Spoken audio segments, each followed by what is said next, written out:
Hello dear student, स्वागत है आपका केमिस्ट्री की नेक्स्ट क्लास में। देखिए, लास्ट जो टॉपिक अपन ने किया था वो क्या था, विद्युत अपघटन के उत्पाद। विद्युत अपघटन के उत्पाद अपन ने दो एग्जांपल लिए थे। वैसे ये टॉपिक जो था ये शायद सिलेबस में कट किया हुआ है, इसलिए मैंने छोटा सा करवाया है। सिर्फ मोल्टन NaCl और एक्वस NaCl दोनों के लिए ध्यान रखना। मोल्टन NaCl में Na और Cl दोनों का जो ऑक्सीजन और अपचयन होता है, और एक्वस NaCl में एनोड पे कौन जाती है, क्लोरीन गैस निकलती है। कैथोड पे हाइड्रोजन गैस निकलती है, और पात्र में क्या अवस्था है, NaOH। बस ये इतना उत्पाद याद रखना, ठीक है। अब अपन नया टॉपिक स्टार्ट करते हैं। नया जो टॉपिक स्टार्ट करते हैं वो करते हैं चालकत्व व चालकता, ठीक है ना। बुक में देखा जाए तो चैप्टर यहीं से स्टार्ट होता है, चालकत्व और चालकता, ठीक है ना। तो थोड़ा सा डिस्कस करते हैं, थोड़ा सा समझते हैं, कुछ लिखा है हेडिंग डाल दो। चालकत्व व चालकता, चालकत्व व चालकता, ठीक है ना।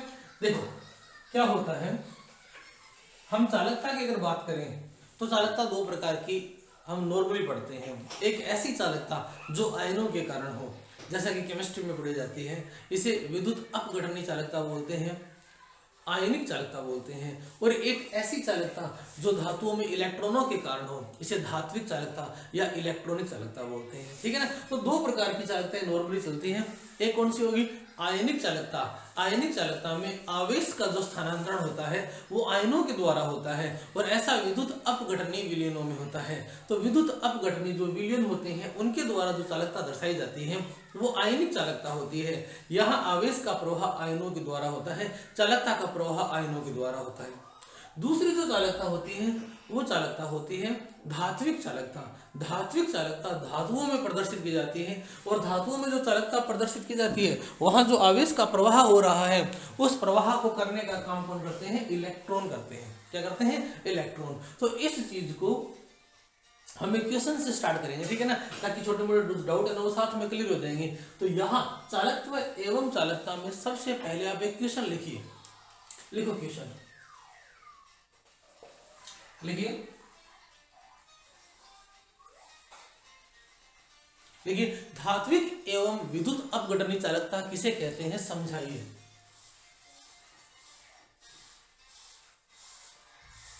धात्विक एवं विद्युत अपघटनी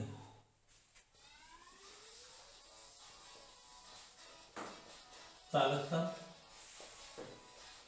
किसे कहते हैं, समझाइए।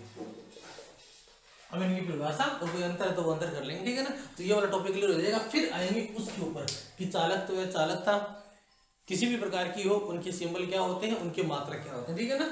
तो धात्विक एवं विद्युत अपघटनी चालकता किसे कहते हैं, समझाइए, ठीक है। सबसे पहले हेडिंग डालते हैं धात्विक चालकता।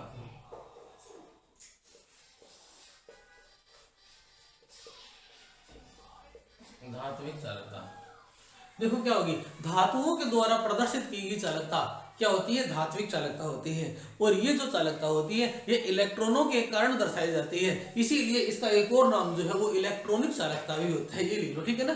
तो लिख लो धातुओं द्वारा प्रदर्शित की गई चालकता, धातुओं द्वारा प्रदर्शित की गई चालकता धात्विक चालकता कहलाती है। क्या कहलाती है, धात्विक चालकता कहलाती है, ठीक है ना।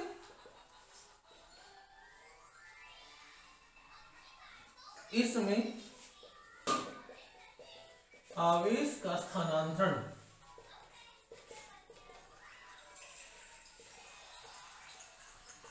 इलेक्ट्रॉनों द्वारा होता है,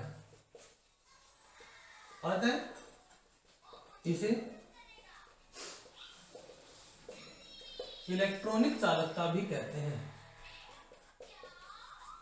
अतः इसे इलेक्ट्रॉनिक चालकता भी कहते हैं। ये होगी तुम्हारा जो भी है, तांबे का है, सिल्वर का है, एल्यूमिनियम का है, इनके जितने भी धातु है, जितने भी धातुएं चालक है, उन सबके द्वारा जो प्रदर्शित चालकता की जाती है वो क्या कहलाती है, धात्विक चालकता कहलाती है, ठीक है ना। उतार लो।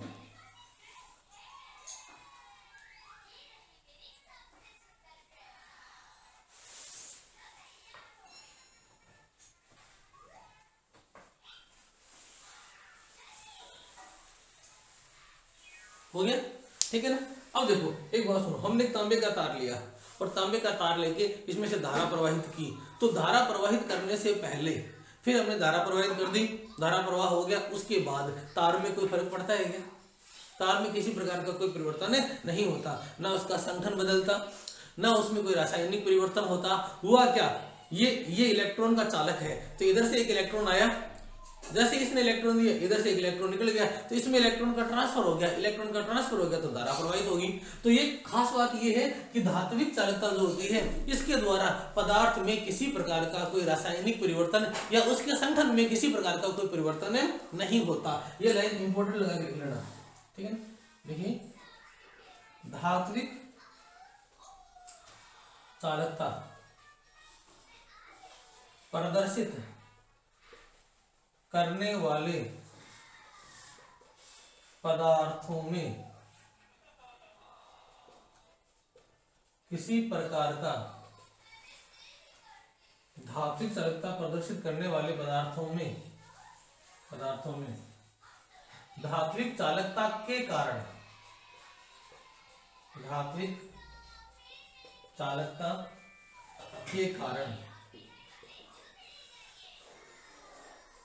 किसी प्रकार का रासायनिक परिवर्तन नहीं होता, इनसे संगठन में कोई परिवर्तन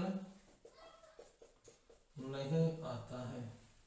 इनसे संगठन में क्या होता है, कोई परिवर्तन नहीं आता है। ये जो चालकता प्रदर्शित करने से पहले जैसा संगठन दर्शा रहे थे, चालकता प्रदर्शित करने के बाद भी इनका संगठन क्या होता है, वैसा का वैसा होता है। इनसे संगठन में कोई प्रकार का परिवर्तन नहीं आता। हमने तांबे का तार लिया या फिटिंग जो कर रखी है उसमें चालकता प्रदर्शित हो रही है, 15 साल 20 साल 50 साल पहले तार लगे हुए हैं, कोई दिक्कत नहीं है। हाँ कभी फॉल्ट हो जाए वो अलग चीज है, लेकिन चालकता प्रदर्शित करने से संगठन नहीं बदलेगा। ऐसा नहीं है कि चालकता प्रदर्शित की तो पहले जो कॉपर था वो 29 इलेक्ट्रॉन वाला था और चालकता दर्शाने के बाद कॉपर 28 इलेक्ट्रॉन वाला हो गया या 30 वाला हो गया, ऐसा कुछ नहीं होता। उसका संगठन वही रहेगा, उसमें कोई रासायनिक चेंज नहीं होता। तो ये है धात्विक चालकता। इसके अपोजिट यदि अपन आयनिक चालकता की बात करें या विद्युत अपघटनी चालकता की बात करें, तो जब विद्युत अपघटनी चालकता दर्शाई जाती है, तो मैंने अभी आपको विद्युत अपघटन के उत्पाद बताए थे, तो उसमें विद्युत अपघटनी चालकता दर्शाई जा रही थी। तो वहां क्या हो रहा है, जैसे ही चालकता दर्शाओगे रासायनिक परिवर्तन होता है। रासायनिक परिवर्तन कैसे होता है कि विद्युत अपघटनी चालकता जब भी दर्शाई जाती है, एनोड पे ऑक्सीकरण और कैथोड पे क्या होता है, अपचयन होता है। और एनोड पे ऑक्सीकरण और कैथोड पे अगर अपचयन होगा तो उस स्थिति में क्या होगा, नंबर ऑफ आयंस चेंज होते जाते हैं, विद्युत अपघटन खत्म होता जाता है, सांद्रता परिवर्तित होती जाती है। लेकिन यहाँ ऐसा कुछ भी नहीं होता, इनके संगठन में कोई परिवर्तन नहीं होता, इनका रासायनिक परिवर्तन नहीं होता। और एक और लिख लो, इनकी सांद्रता नहीं बदलती। सबका मतलब एक ही है, इनकी सांद्रता नहीं बदलती है, इनकी सांद्रता नहीं बदलती है। इसके अपोजिट विद्युत अपघटनी चालकता में वो सब होता है, ठीक है ना। तो ये होता है सारा का सारा। अब इसमें ये होता है कि लेकिन ये चालकता प्रभावित किससे होती है, कौन से कारक प्रभावित करते हैं, फिर देखेंगे विद्युत अपघटनी चालकता दोनों आ जाएंगे।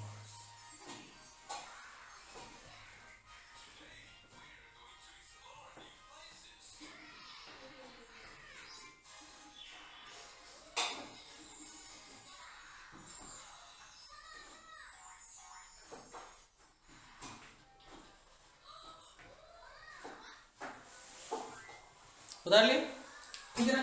तो देखो जी, ये तो धात्विक चालकता की परिभाषा होगी, ये इसकी विशेष बात होगी। और अब धात्विक चालकता को प्रभावित करने वाले कारक कौन से हैं वो देख लेते हैं।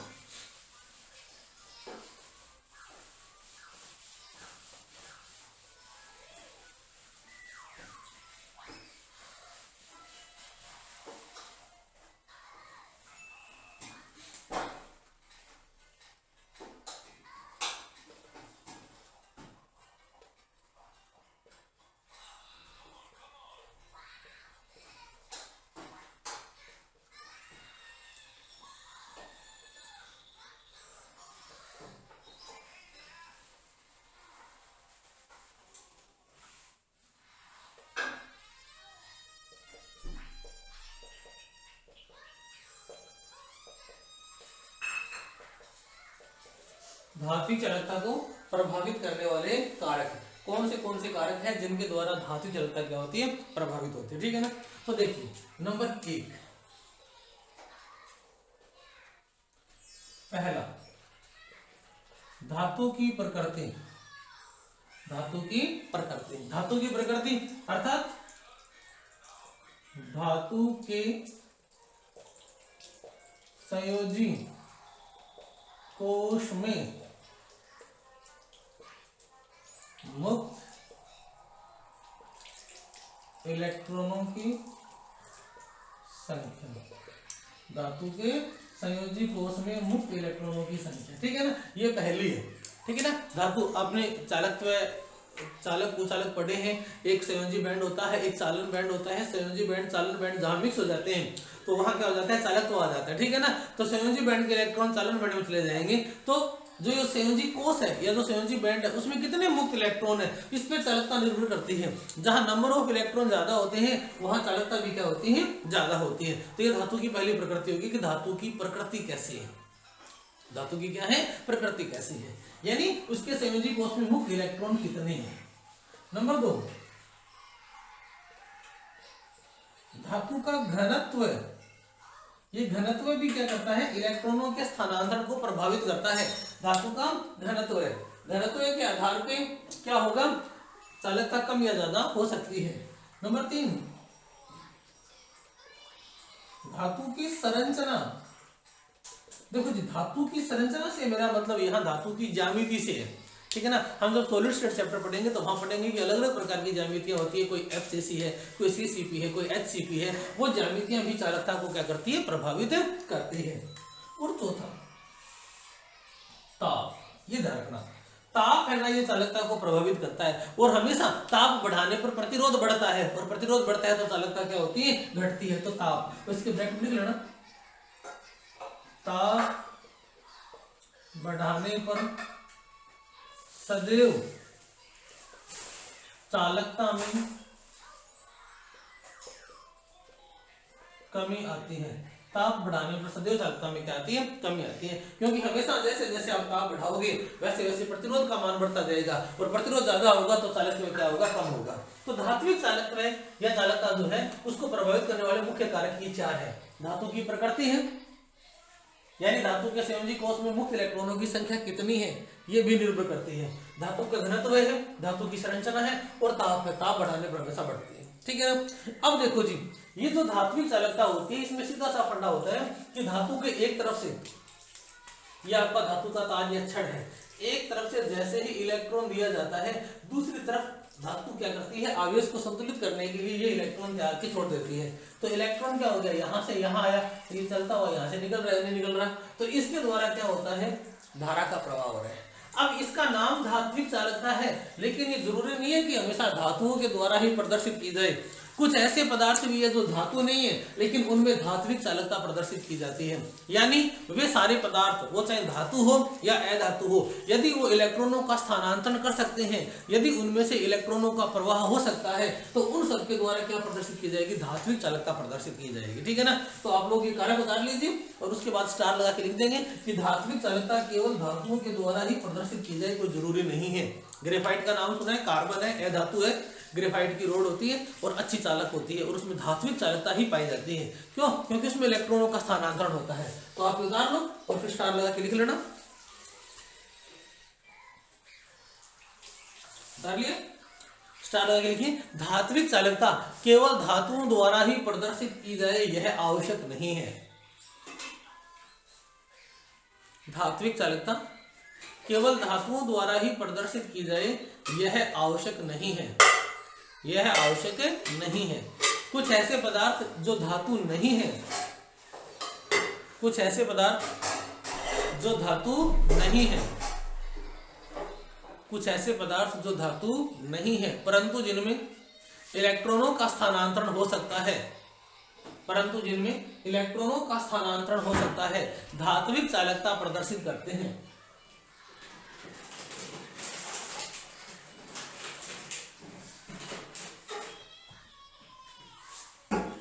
इलेक्ट्रॉनों का स्थानांतरण हो सकता है, धात्विक चालकता प्रदर्शित करते हैं। ठीक है ना। एग्जांपल देखो, ग्रेफाइट,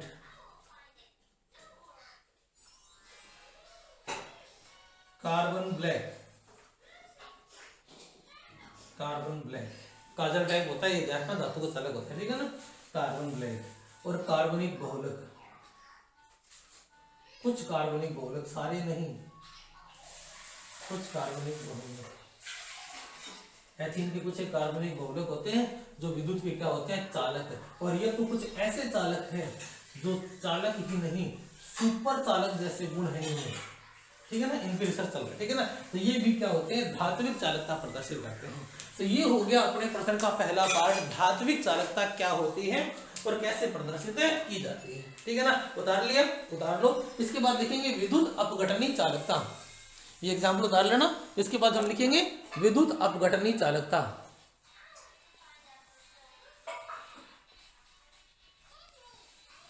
विद्युत अपघटनी चालकता।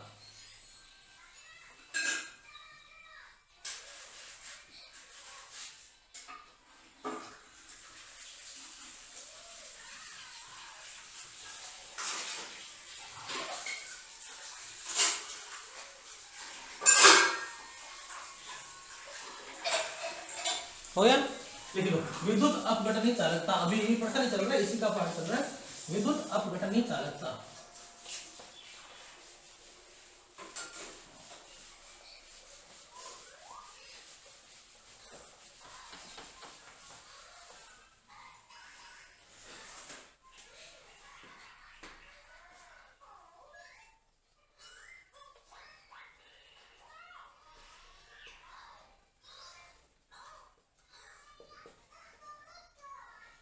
विद्युत अपघटनी चालकता, ठीक है। देखिए ऐसे पदार्थ जो गलित अवस्था में या जिनका जलीय विलयन क्या करता है, विद्युत का चालन करता है, इस प्रकार की चालकता विद्युत अपघटनी चालकता कहलाती है, ठीक है ना। तो लिखिए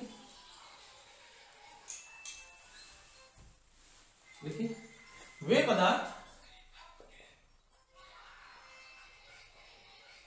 पदार्थ जो अपनी संगलित अवस्था,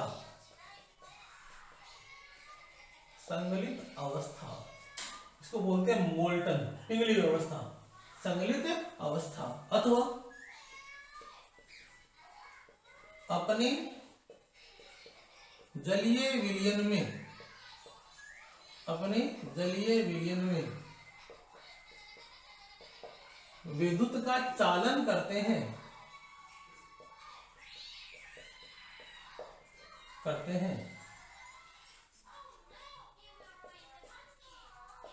विद्युत अपघटनी पदार्थ कहलाते हैं।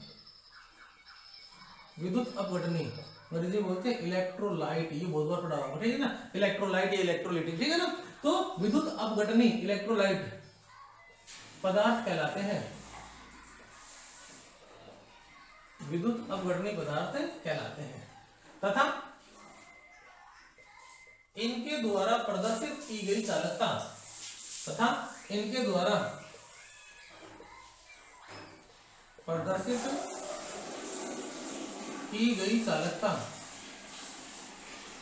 विद्युत अपघटनी चालकता कहलाती है, तथा इनके द्वारा प्रदर्शित की गई चालकता विद्युत अपघटनी चालकता कहलाती है, ठीक है ना। अब देखो यहां आवेश का स्थानांतरण आयनों द्वारा होता है, अतः इसे आयनिक चालकता के नाम से भी जाना जाता है।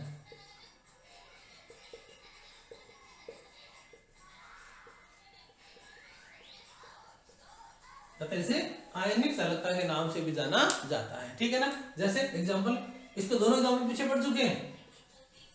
NaCl गलित NaCl तथा NaCl जलीय की विद्युत चालकता, इनके द्वारा जो भी चालकता दर्शाई जाती है वो दोनों इसी का एग्जांपल है। या कोई सा भी ले लेना, कॉपर सल्फेट, जिंक सल्फेट, बहुत सारे अपन ने पीछे पढ़ रखे हैं, ठीक है ना। वो सबके सब कौन सी चालकता दर्शाते हैं, विद्युत अपघटनी, ये उतार लोगे। ये उतार लो। इसके बाद फिर अपन क्या करेंगे, इसको प्रभावित करने वाले कारक देखेंगे, ठीक है ना। और फिर कोई इन दोनों में अंतर है तो वो अपने आप आ जाएगा।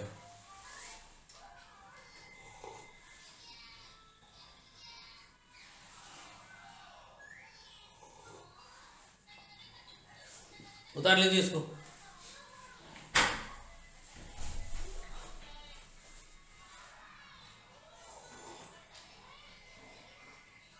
विद्युत अपघटनीय चालकता, जिसका दूसरा नाम क्या है, आयनिक चालकता।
उतार लीजिए बेटा।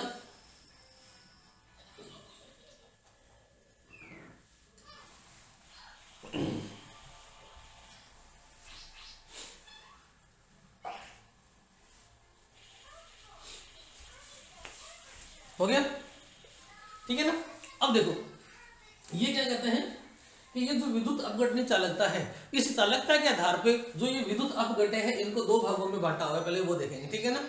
और उसके बाद प्रभावित करने वाले कारक।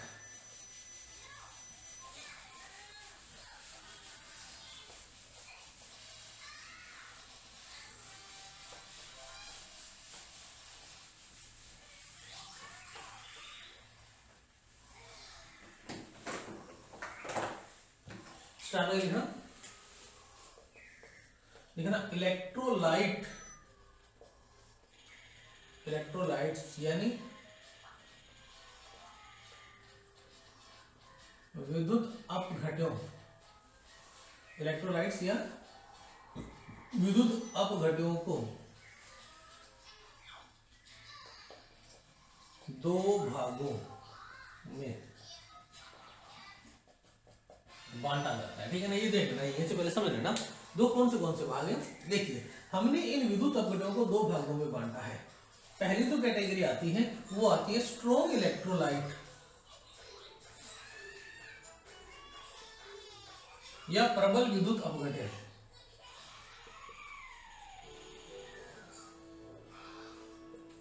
और दूसरी आती है वीक इलेक्ट्रोलाइट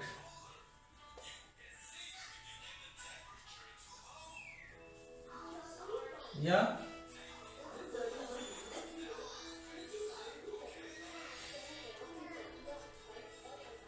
दुर्बल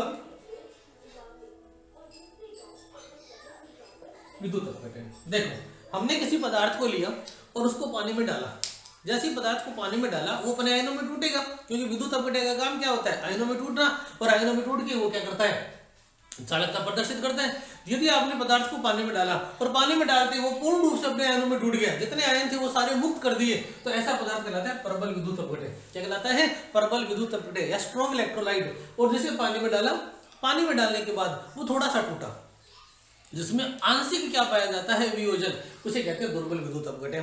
तो इनकी चालकता हमेशा ज्यादा होती है और इनकी चालकता क्या होती है, कम होती है, ठीक है ना। तो देखो जी हमने विद्युत अपघटन को कितने भागों में बांट दिया, दो भागों में। पहला हो गया प्रबल विद्युत अपघटन, क्या होगी परिभाषा देखिए, जो अपने जलीय विलयन में पूर्ण रूप से या 100% आयनन प्रदर्शित करते हैं,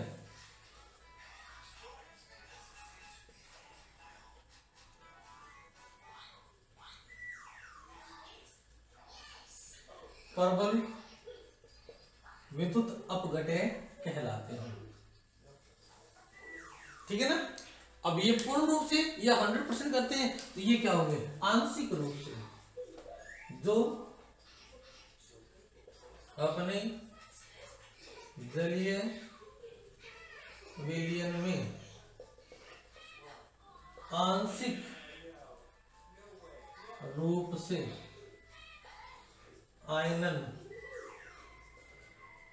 प्रदर्शित करते हैं। दुर्बल विद्युत अपघटय कहलाते हैं। जो पूर्ण रूप से करेगा वो प्रबल होगा, जो आंशिक रूप से, कैसा है, आंशिक पूर्ण, तो वो क्या हो गया, प्रबल, और आंशिक वाला क्या हो गया, दुर्बल। ठीक है ना। अब इनकी क्या होगी, इनकी विद्युत अपघटनी चालकता अधिक होती है,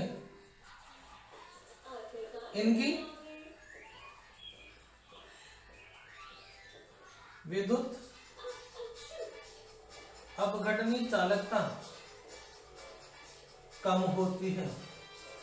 उनकी क्या होती है, अधिक होती है, और इनकी विद्युत अपघटनी चालकता क्या होती है, कम होती है। ठीक है ना। अब बात करें एग्जांपल की, तो एग्जांपल देखिए, एग्जांपल, सभी प्रबल अम्ल,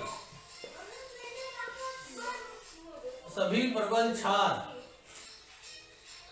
और सभी लवण, सभी प्रबल अम्ल, सभी प्रबल क्षार और सभी प्रकार के लवण। ठीक है ना। जैसे HCl, H2SO4, HNO3 प्रबल क्षार, NaOH, KOH सभी प्रकार के लवण, NaCl,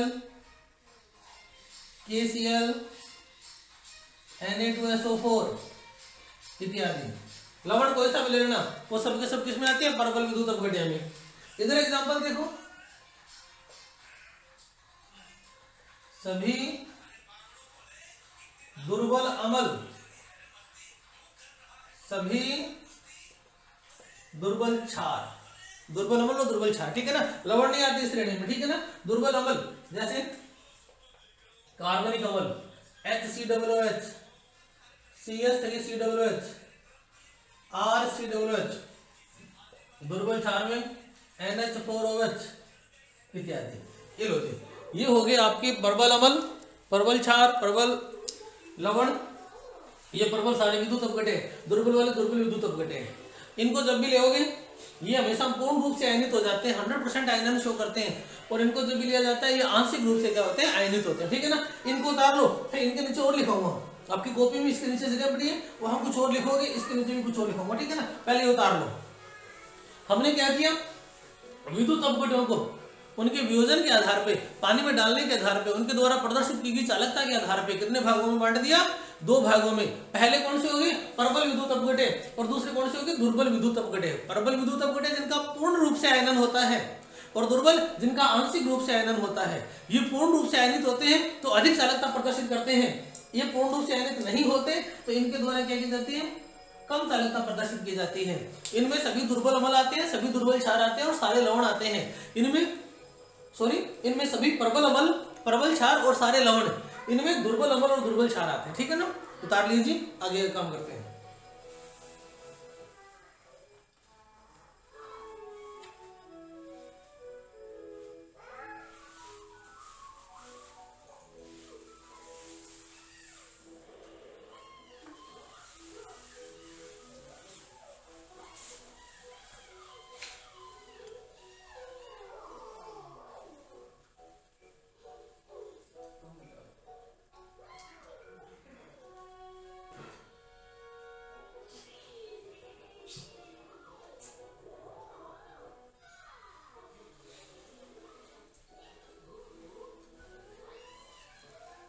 उतार लीजिए।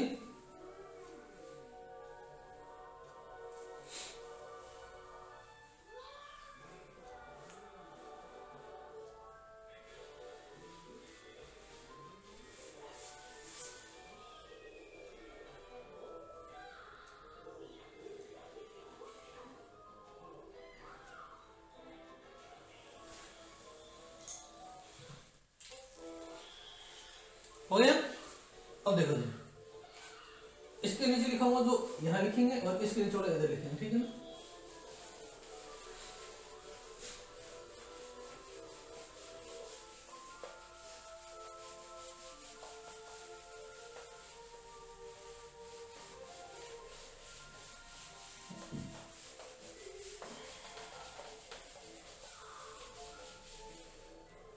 देखो पहले परवल की बात करते हैं, इसके नीचे लिखा, ठीक है ना। देखो परवल विद्युत अपघटे पूर्ण रूप से आयनन प्रदर्शित करते हैं अतः इनका जल में घुलना एक अनुत्कर्मणीय या अग्र प्रकार की अभिक्रिया है। इनमें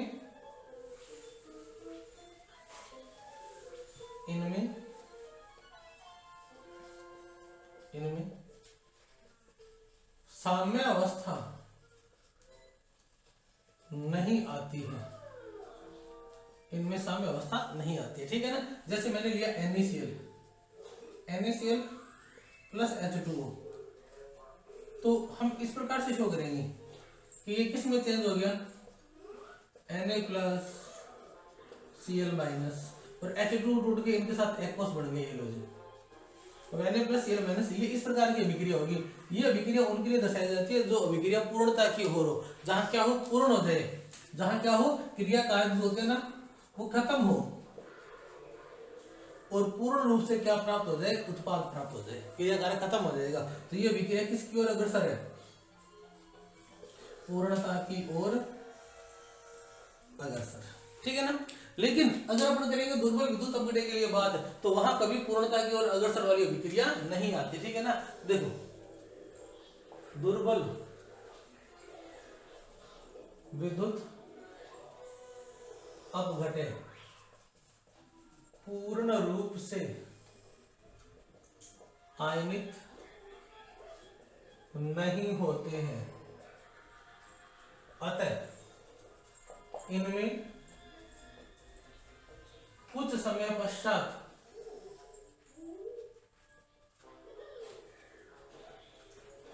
साम्य अवस्था की स्थिति आ जाती है। साम्य अवस्था की स्थिति आ जाती है तथा ऐसा प्रतीत होता है कि अभिक्रिया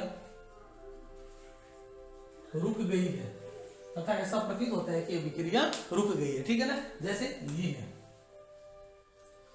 CH3COOH प्लस में H2, पानी में डालोगे तो ये बनाएगा CH3COO माइनस एक्वस प्लस में H प्लस एक्वस, लेकिन यहाँ अभिक्रिया हमेशा ये वाली आएगी और कुछ समय पश्चात क्या होगा, ऐसी स्थिति आ जाएगी, अभिक्रिया रुकी हुई प्रतीत होगी। तो वहां तुम्हें हर समय क्रिया कारक भी मिलेगा, उत्पाद भी मिलेगा।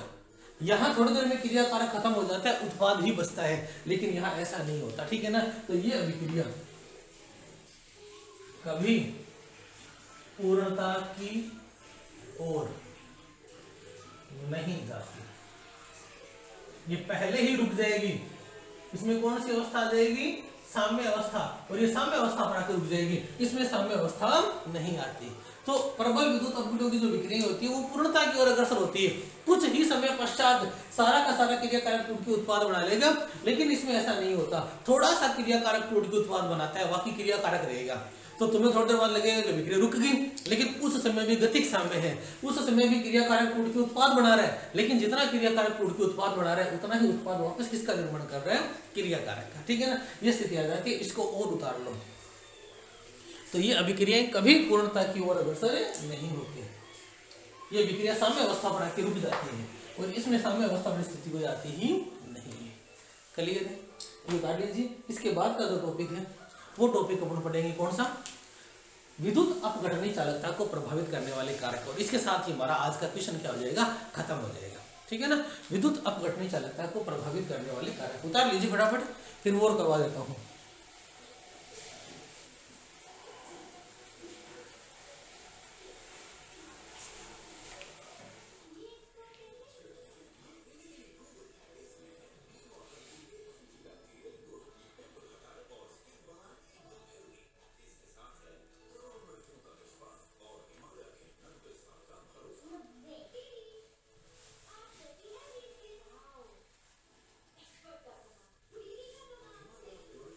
ठीक है, चलो हेडिंग डालो, विद्युत अपघटनी चालकता को प्रभावित करने वाले कारक।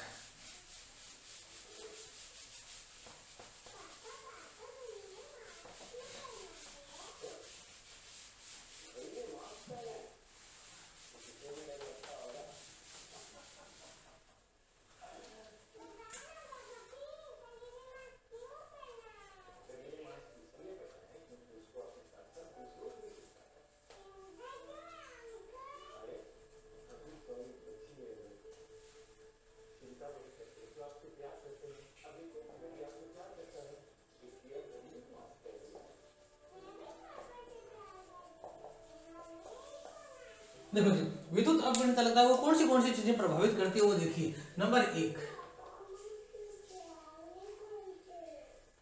अंतर आयनिक आकर्षण। नंबर 2,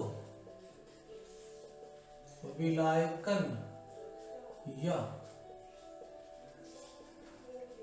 विलायकन ऊर्जा। नंबर 3, इसको बोलते हैं विस्कोसिटी, इसको हाँ श्यानता, श्यानता विस्कोसिटी। नंबर 4, तनुता। नंबर 5, ताप। ये लो जी 5 चीजें हैं जो विद्युत अपघटनी चालकता को प्रभावित करती है। ठीक है ना, एक एक करके समझो, इनको लिखाऊंगा कल, आपको इतना लिख के छोड़ना। ठीक है ना, देखो अंतर आयनिक आकर्षण, आपने जो भी विद्युत अपघटन डाला उसके आयनों में कैसा आकर्षण था। अगर स्ट्रॉन्ग आकर्षण है तो पानी में डालने के बाद, ये विलायकन शब्द के साथ हम जल योजन कर लेते हैं क्योंकि अपन जल ही काम में ले रहे हैं। तो अगर आपने कोई विद्युत अपघटक को पानी में डाला और विद्युत अपघटक के जो आयन थे उनमें यदि प्रबल आकर्षण है तो पानी में डालने के बाद भी वो आकर्षण टूटेगा नहीं तो चालकता नहीं दर्शाएंगे। तो ये अंतर आयनिक आकर्षण ज्यादा है तो विद्युत अपघटनी चालकता कम होगी, और कम है तो आसानी से टूट जाएंगे, आयन बढ़ जाएंगे, चालकता दर्शाएंगे। दूसरा है विलायकन ऊर्जा या जल योजन। हमने आयन को डाला पानी में, पानी का आयन टूट के जल के अणुओं से जुड़ा और जुड़ना कहलाता है विलायकन या जल योजन, और इस समय जो ऊर्जा मुक्त होती है वो होती है जल योजन ऊर्जा। तो ये विलायकन जितना ज्यादा होगा, जल योजन ऊर्जा जितनी ज्यादा मुक्त होगी, उतना ही अधिक चालकता दर्शाई जाएगी। ये कम होना चाहिए, ये ज्यादा होना चाहिए। शांता होती है बहने का गुण, तो तुम्हारा जो विद्युत अपघटन है उसके बहने का गुण अधिक होना चाहिए। शांता अगर ज्यादा होगी, ये शांता ना ये बहने के गुण का विरोध करता है।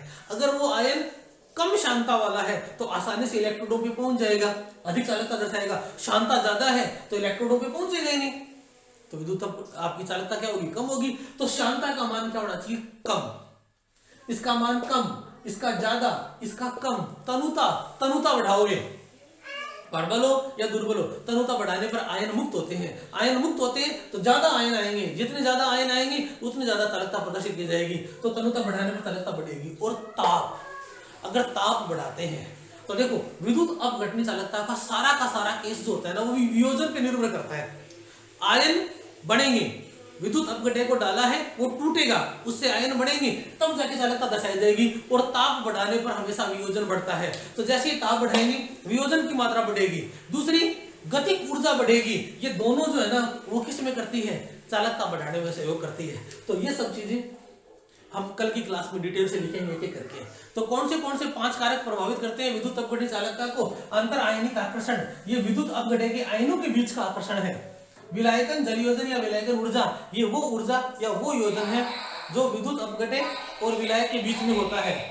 तीसरा जो अपन देख रहे हैं, हाँ तीसरा जो अपन देख रहे हैं वो है शांता। ये क्या कहते हैं कि विद्युत अपघटक की शांता कम होनी चाहिए, ज्यादा श्यानता होने पर बहने का विरोध होगा। तनुता अधिक होनी चाहिए, तनुता कम होगी तो सांद्रता बढ़ेगी, सांद्रता बढ़ेगी तो आयन क्या होंगे, मुक्त नहीं होंगे। ज्यादा आयन होने से चालकता नहीं बढ़ती, आयनों का इलेक्ट्रॉनों पे पहुंचना चालकता को बढ़ाता है। तो तनुता ज्यादा होगी तो क्या होगी, विद्युत अपनी चालकता बढ़ेगी। और ताप, ताप जितना बढ़ाओगे उतना ज्यादा वियोजन बढ़ेगा, उतनी ज्यादा गति ऊर्जा बढ़ेगी, और इस स्थिति में भी क्या होगी, विद्युत अपनी चालकता बढ़ेगी। तो इनको सिर्फ हेडिंग डाल लो, कल एक एक करके डिटेल में लिखेंगे। Okay, bye, see you.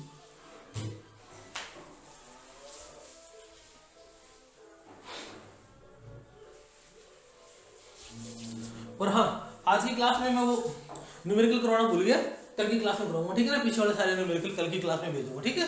Okay.